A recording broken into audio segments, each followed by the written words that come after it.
Welcome in to Cover Crimson. My name is Emily Grace McWhorter. That is Clint Lamb, and I join Clint every Wednesday and Friday at 9:30 a.m. Central to start your week off. I guess we used to start your week off on Mondays. Now we do Wednesdays and Fridays, midweek check-in, and head you into the weekend with some Alabama football discussion.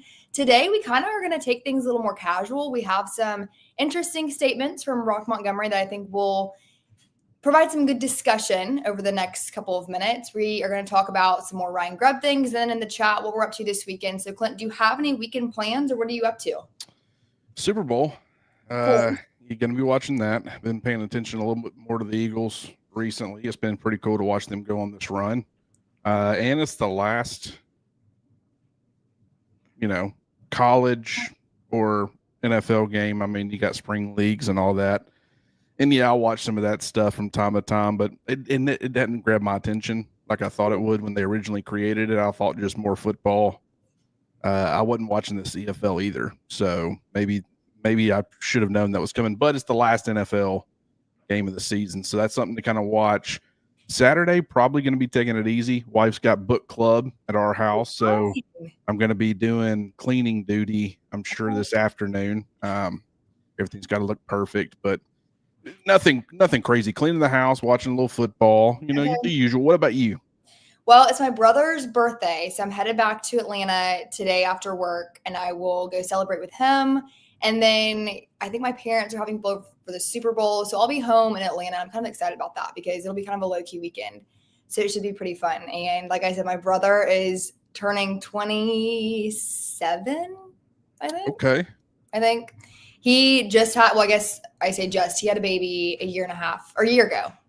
And so I've got a little niece, and so I get to see her, a little Sadie baby. So I'm excited about that. I mean, being an aunt is like the best. And let us know in the chat if you are an aunt or uncle. I mean, it is just like, it is my favorite title I think I've ever had in my life. Yeah, becoming an aunt or uncle. I can remember awesome. Doing the same. Yeah, it's I don't know. I got one niece that she looks at you like you're an idiot. Anything you say, she like just does it. She's like, and that is very humbling, but I kind of take it as a challenge. Like I'm going to get her to smile and laugh and warm up. And I live in Birmingham and go home every few months. Yeah. So it's not like too crazy. And I think she's starting to get to the age where it's not as common, but when she was younger, man, it was like she was meeting an entirely new person every time you came home. So I understand the love for the nieces. That's awesome. And so is this your first? Yeah. Do you just have one sibling, or I got two older brothers? So you have two, but the other one doesn't have any kids yet. The other one does not have kids yet, and so we just have one. And because I was the last girl in the family. Not that the chat cares about my family history, but I will give you guys a little sneak peek. So I was the last girl, and that was 23 years ago. And so for her to make her appearance as she did, like, we are so smitten, and she is so spoiled. We're going skiing at the end of this month.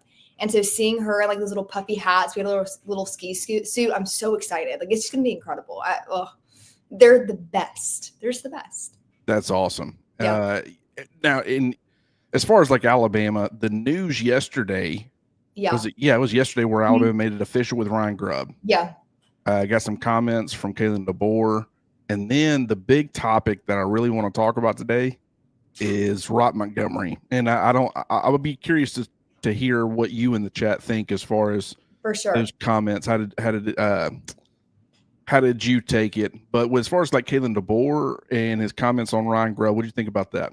So I was waiting for that. So yesterday on the next round, we were kind of anticipating that, all right, today might be the day we're getting an official statement. But I thought that it was, great comments on both ends. I think that made a lot of people really excited for what's to come. Me personally, I'm waiting for that hopeful in-person press conference where we can really find out some more information. And hopefully, like I said, that should be in the next couple of weeks at least. And then if not, by spring football, Ryan Grubb will be in front of us. And I'm really just excited for me to see their relationship in person, especially in those practice viewing windows. The good cop, bad cop. There's been a lot of commentary on that this week. I feel like as more people have kind of dissected the personalities of Kalen DeBoer and Ryan Grubb, I think we're going to see a lot of that come to fruition. And I have to wonder if the Roq Montgomery statement is kind of connected to that. I don't know. but it's going to be really interesting. But what did you make of the comments on both ends of Coach DeBoer and Ryan Grubb? I kind of, this is going to sound bad, but it's like, yeah, I know Ryan Grubb. Yeah, I know he's been hired. I know his background. He's amazing. Yeah. Love the hire. I was in there trying to figure out, okay, where is the news on what Nick Sheridan's going to be doing? Is there any more staff? Are they anticipating any more staff movement? Like, I'm reading that statement and stuff, and I'm not saying they were going to go into extreme detail, but I thought maybe something would get mentioned as far as we love that Nick Sheridan's sticking around, all that stuff.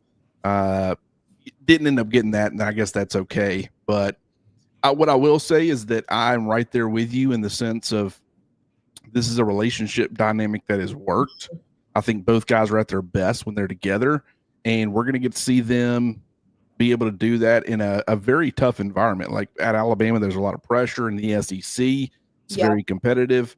But I think that the way that they work together and operate together, I think they're going to be successful. Yeah. I think one thing that stuck out is really the first line that DeBoer said. He said, Ryan Grubb has been someone that I have trusted for a long time, and adding him to our staff only improves the quality of coaches we have here at Alabama. So I feel like that right away indicates that, okay, he is definitely someone that is going to come in and make this his own, be an example, lead the other coaches, not only lead players, but the other coaches. And one thing that I've heard from multiple coaches, just as we've had the chance to sit down with them on the next round about a year ago, we were able to go to the facility and interview Coach Womack and Coach Sheridan, Coach DeBoer. But again, in this past year, it's been really evident to me that one thing about Coach DeBoer is that he really trusts the coaches around him and he lets them be themselves.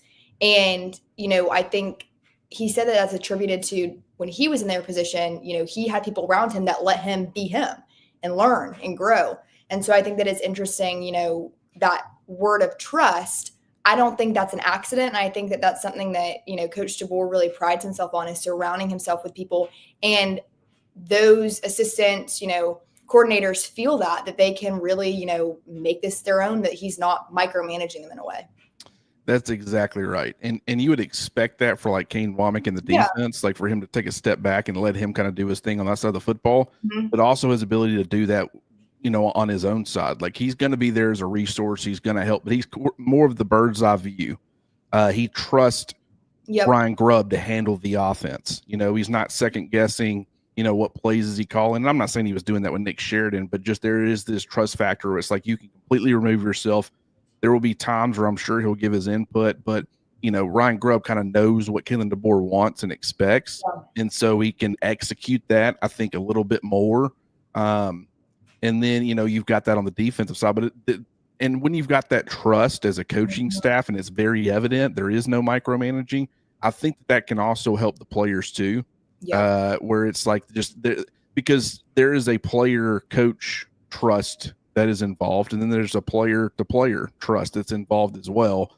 And I think that that what Kalen DeBoer and Kane Womack, their willingness to play a bunch of different guys, that's something that Nick Saban wouldn't have done, because it took a lot to earn his trust, where he could trust you in those moments, those crucial moments, those critical moments on the field.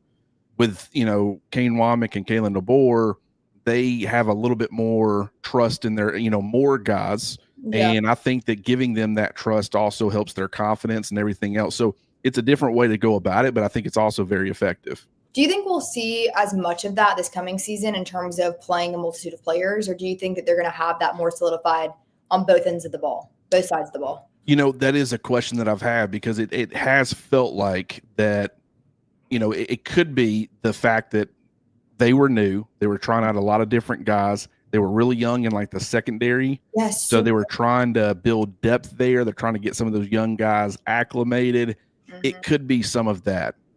You might see some of it dialed back. But what I will say is that one common theme that we heard all throughout the season was, if you're performing well in practice and you're earning it, you'll be rewarded for that with playing time on Saturdays. The way Nick Saban operated, it was more of, you've got to earn my trust over a long period of time. I've got to see you be able to do it consistently.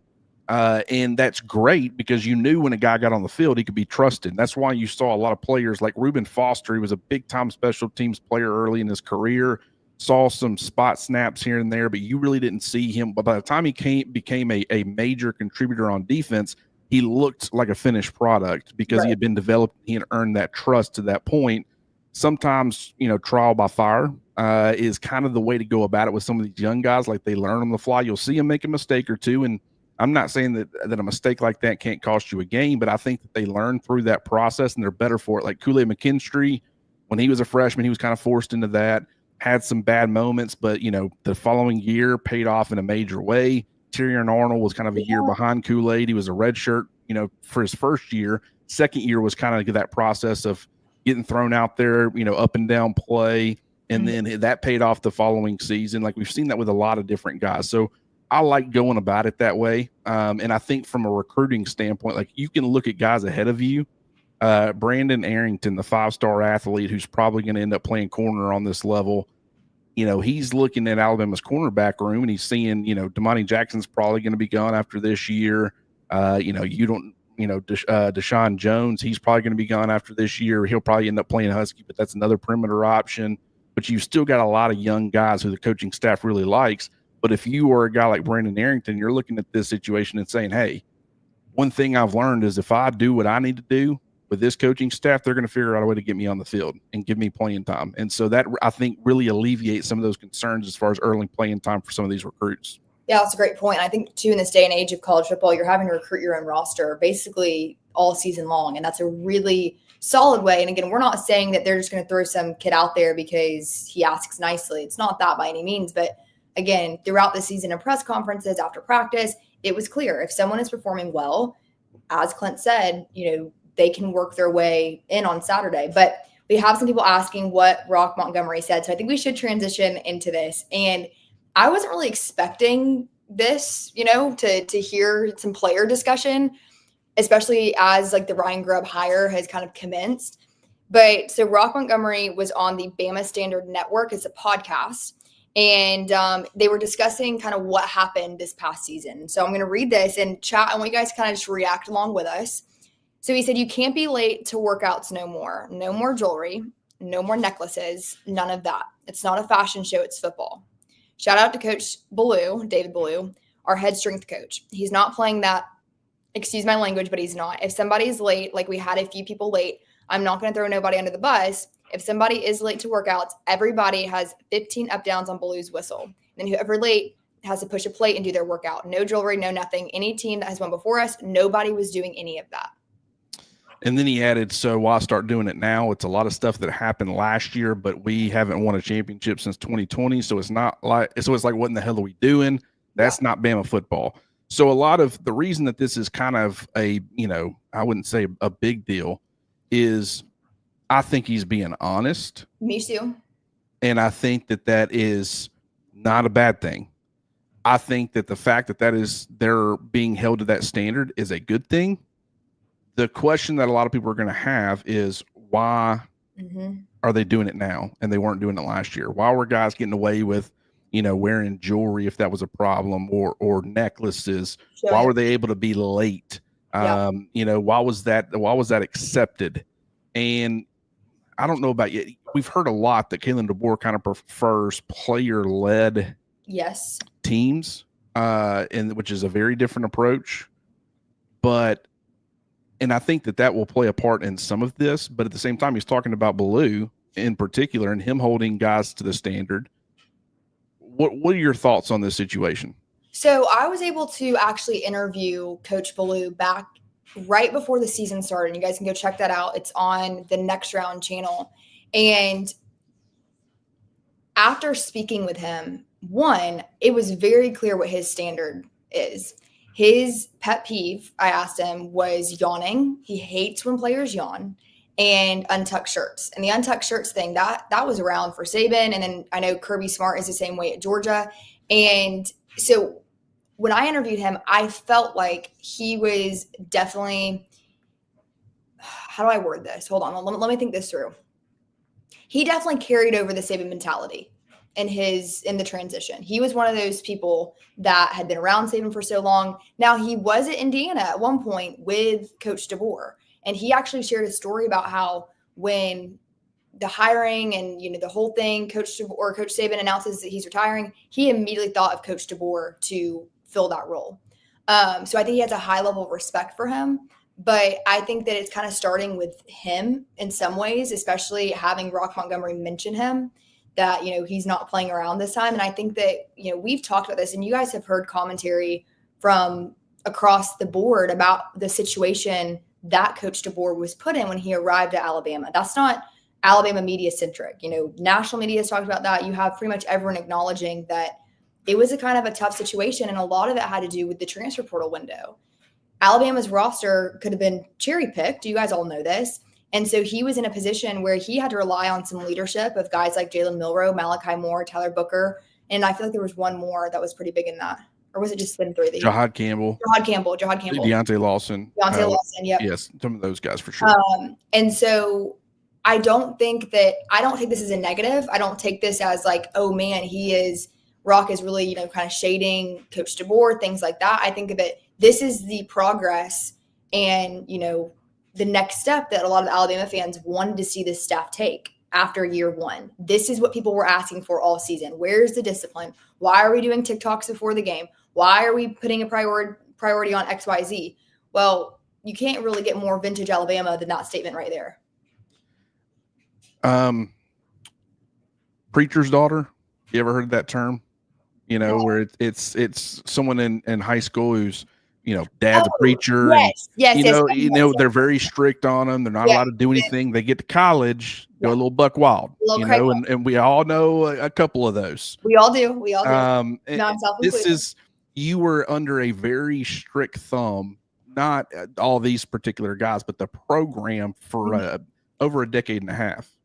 And then someone new comes in, it's different. And there's like people might go wild a little bit. Like, we've never been able to do some of these things. I can wear jewelry now. Yeah. If I'm late, I don't have to worry about Nick Saban going off on me.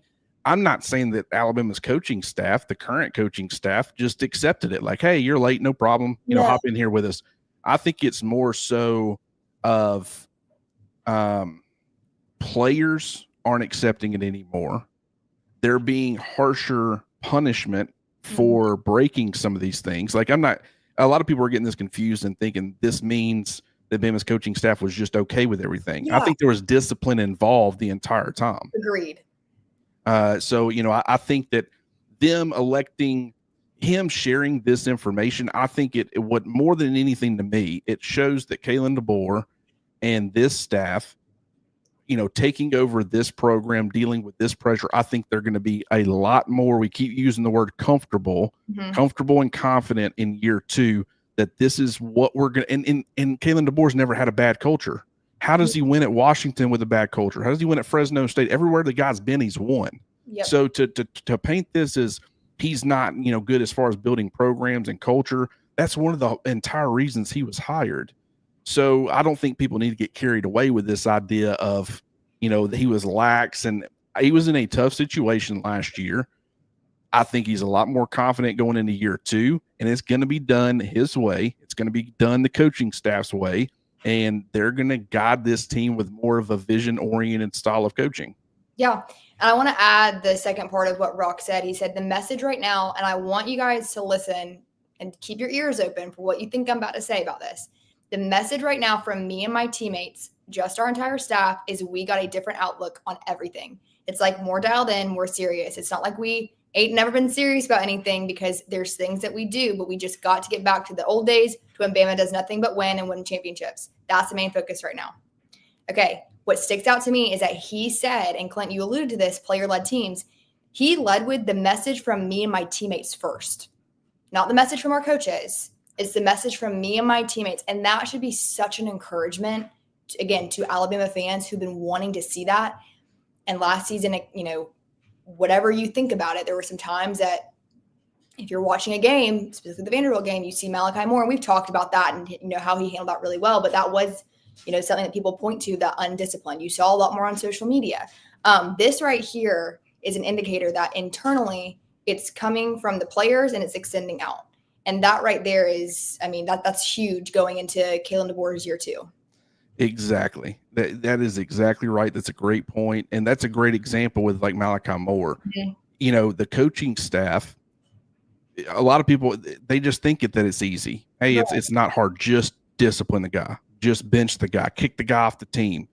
I was very vocal about wanting not wanting to know that Malachi Moore was punished, but wanting to make sure that the coaching staff did something where he understood the gravity of what he did. Yeah. That can't be allowed.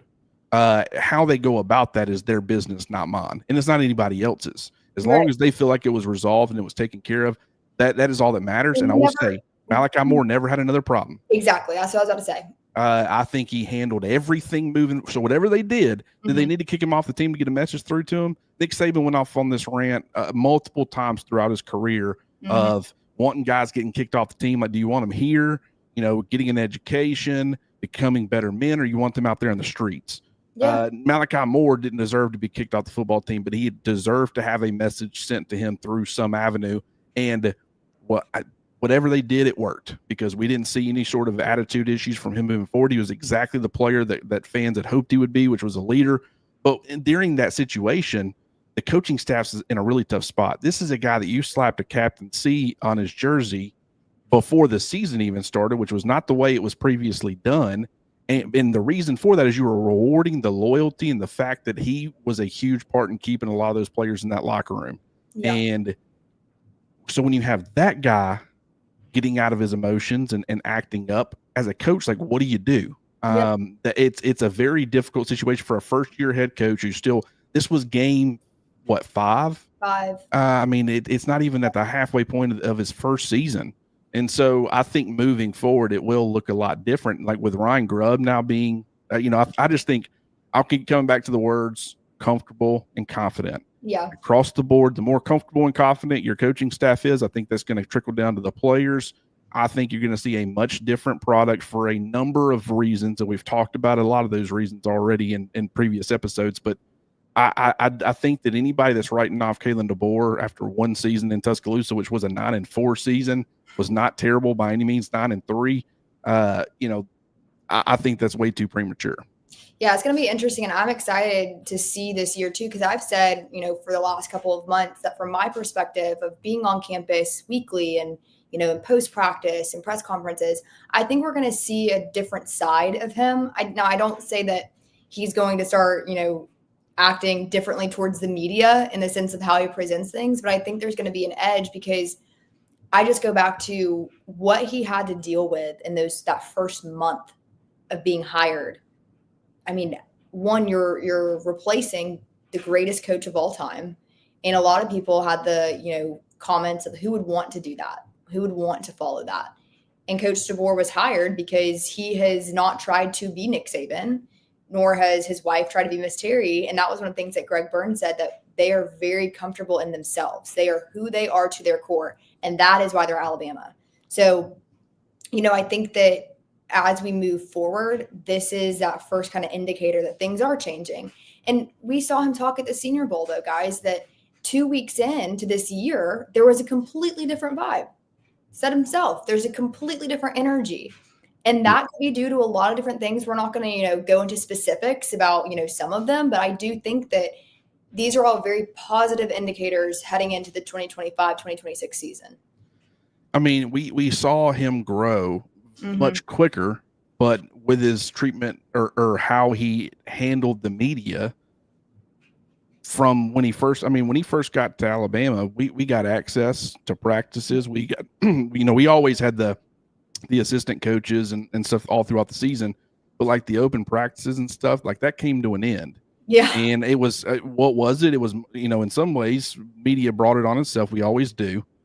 Because you had like a fan day, which is supposed to, it's an open practice where fans can come and watch. You're not supposed to film the entire thing and put it on social or put it on YouTube. Right. And someone did that. And it's like when you've got, there has to be repercussions for the, if you're not doing what is expected of you, even as a media member, you have to be held to a standard as well. He got on board with that a lot faster. And I think that'll continue. Like if you don't respect the way that we do things, what we're allowing you to do, we have no problem taking that stuff away. Same thing with the players. I just think that it's kind of it's a process. Yeah. Do you have any more thoughts on that? Because I want to also get to something else that Roq mentioned in this interview that I thought was pretty interesting. No, let's hear it. Well, he was asked about early enrollees who had stood out to him. Ooh, okay. And he brought up two guys, both on defense, which makes sense. Yeah. Some people might say, hey, why wouldn't you bring up an offensive guy that's who you're around and stuff? Well, he's going against, defensive guys. But the two players he mentioned, now he did acknowledge a lot of these guys are new. I still don't fully know names. I think he called him Jaden Hill, but he meant Justin Hill, the 4-star linebacker, top 60 recruit. You really like this guy, Clint. I've heard you like him. He brought him up, and then he brought up the son of the former Pittsburgh Steeler, and that is Ivan Taylor, which is the son of Ike Taylor, a former corner. Yep. And so, Ivan Taylor is another one where it's like I really have felt like from a football IQ standpoint, he's in a really good place. He's got versatility.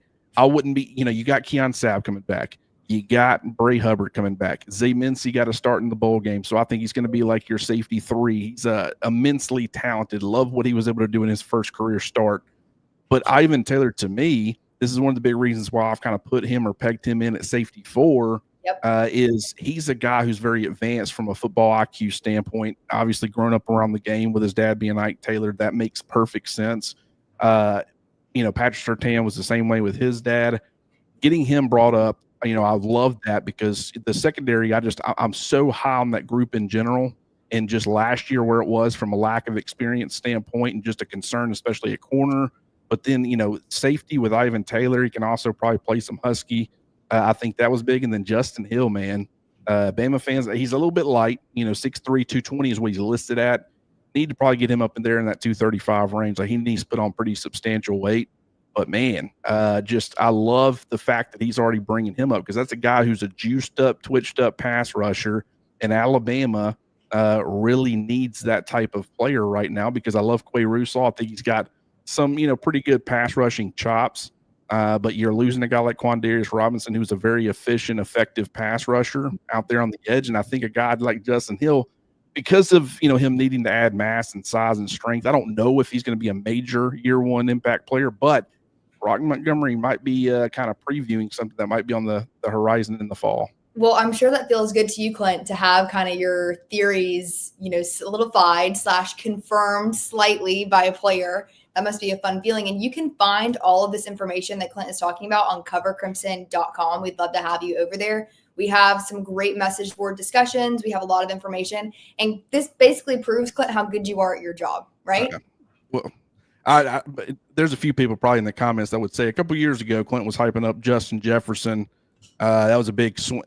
I was a year early with that. Thought it would happen. Just didn't, I was a little bit late a little bit early on that. And then I was hyping up Justice Haynes, not last year, but the year before as a freshman. I was wrong on that too. So there's swings and misses, but I will say I love when a guy who, what that tells me is we know that those two guys are top 100 prospects for a reason. They're very talented, and you see stuff on tape where it's like, this guy's got a really high football IQ.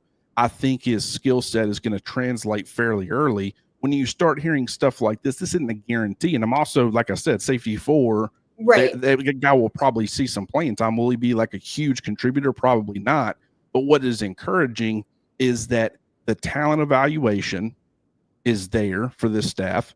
They're recruiting these guys and getting them to commit, and then they're kind of as advertised. So what you're seeing on tape and your evaluation of them is actually coming to fruition. There's been some swings and some misses, not really through, it wasn't Nick Saban's fault or anybody else's, but the 2020 COVID year, I think that threw a huge wrench in the talent evaluation.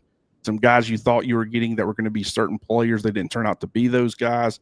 And so you always worry about the evaluation. It's not just about stars, but it's about, guys who can end up living up to that, those expectations and that hype. And it seems like with at least these two early on, that the reviews have been pretty positive. What do you think the benefit is for those early enrollees? I know we've talked about this in previous episodes, but I kind of want to revisit it. This time of year, I mean, are there any downsides to enrolling early?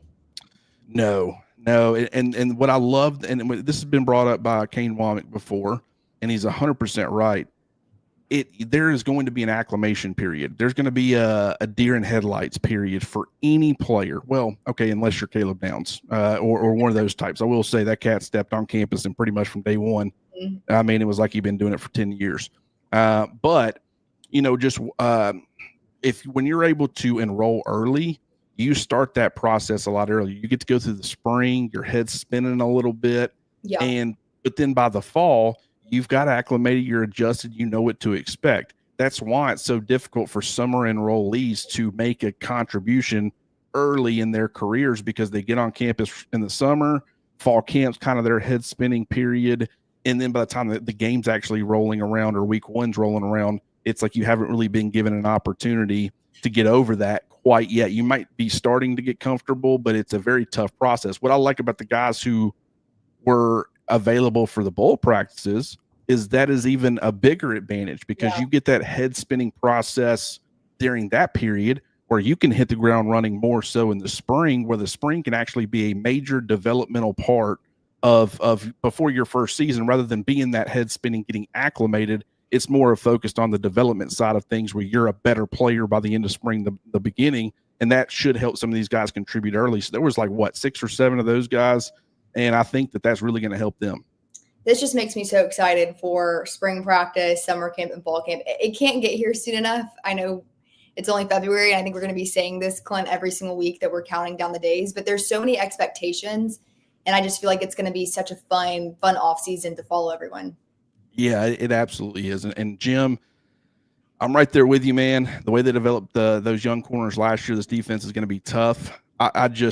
You have to have strong cornerback play. You have to have a pass rush, but more so, this is a very opportunistic defense. The pass rush, if you got a pass rush that can at least affect the quarterback and force him into poor decisions.